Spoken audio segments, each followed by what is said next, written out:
Shao Kahn's father approaches him, and Shao Kahn is overjoyed to declare that the invasion has begun. Father, the merger has begun.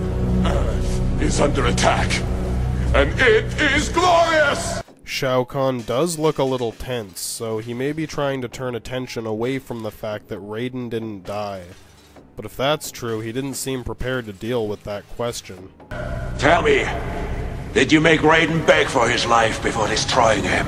Shao Kahn blatantly attempts to shove the issue aside as if it doesn't matter.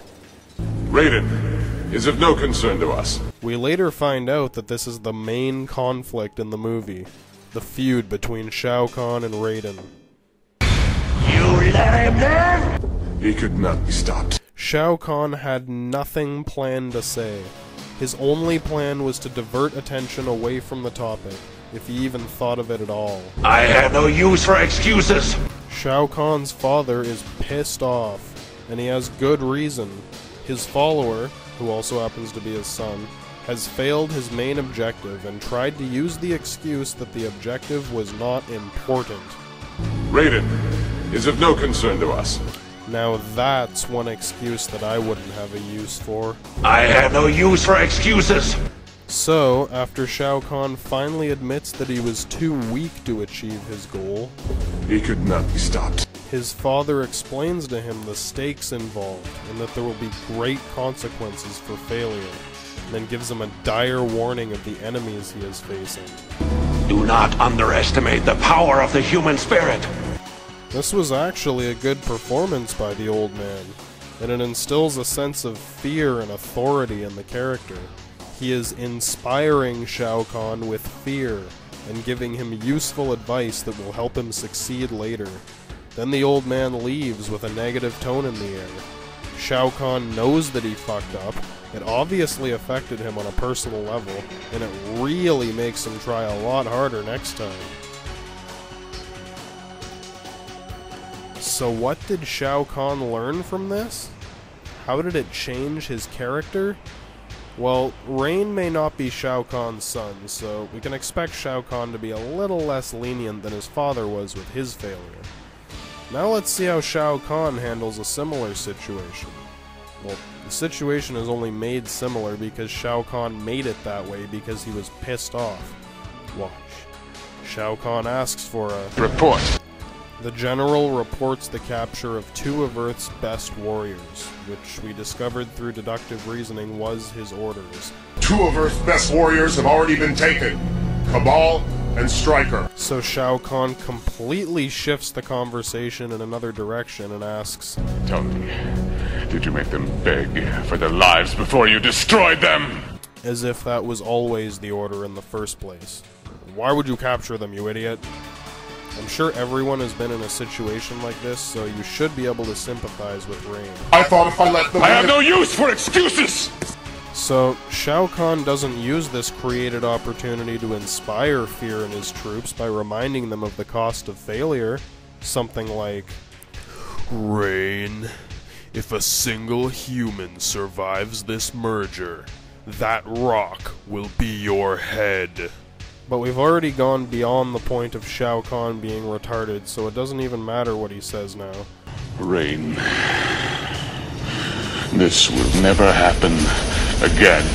Shao Kahn is literally punishing his general for following orders because he's pissed off and he changed his mind after the order was given.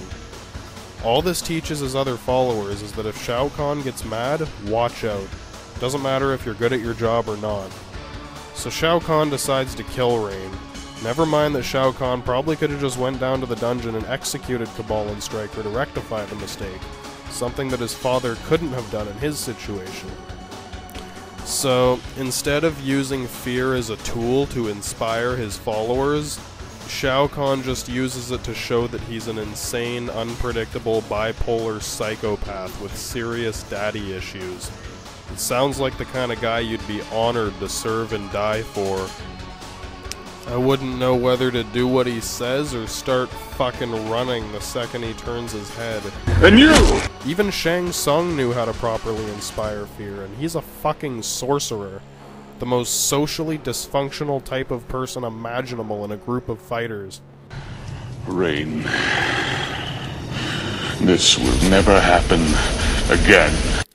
Yes, this will never happen again. I will never follow orders again.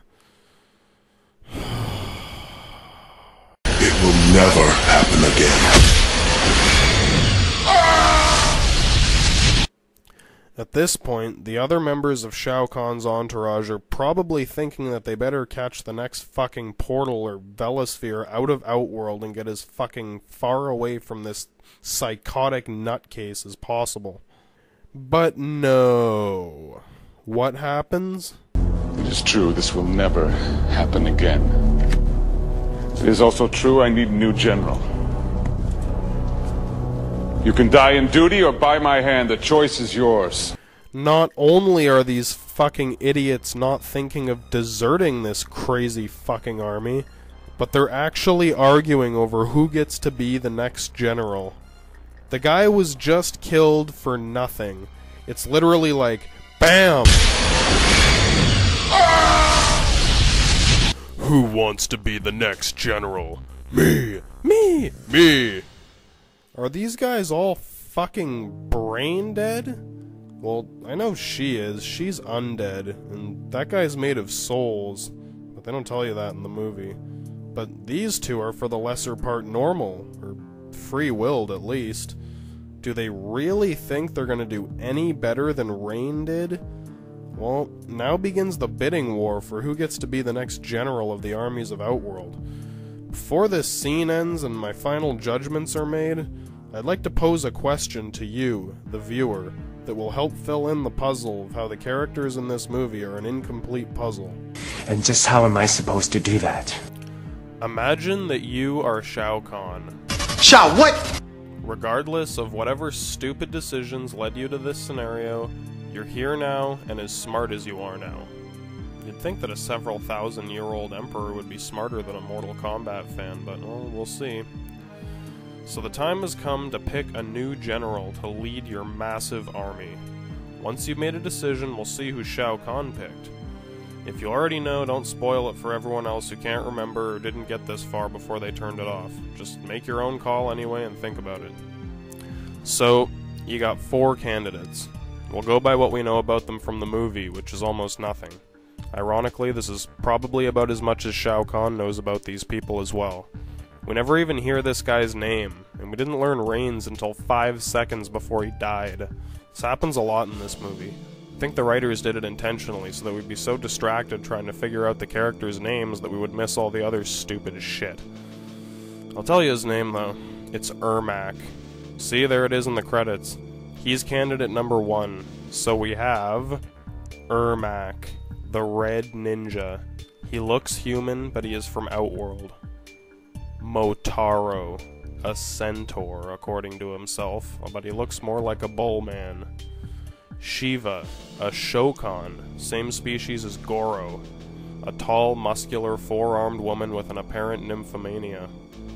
Sindel, a resurrected undead woman who was once the Queen of Edenia. She looks human and she is Katana's mother. Now let's hear each of their arguments for why they should be general. You can die in duty or by my hand. The choice is yours. Centaurs are known for their hunting prowess.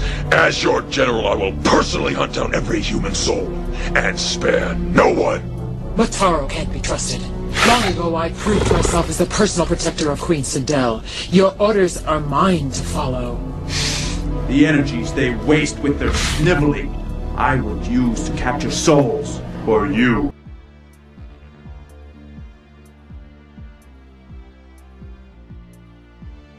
Sindel doesn't say shit.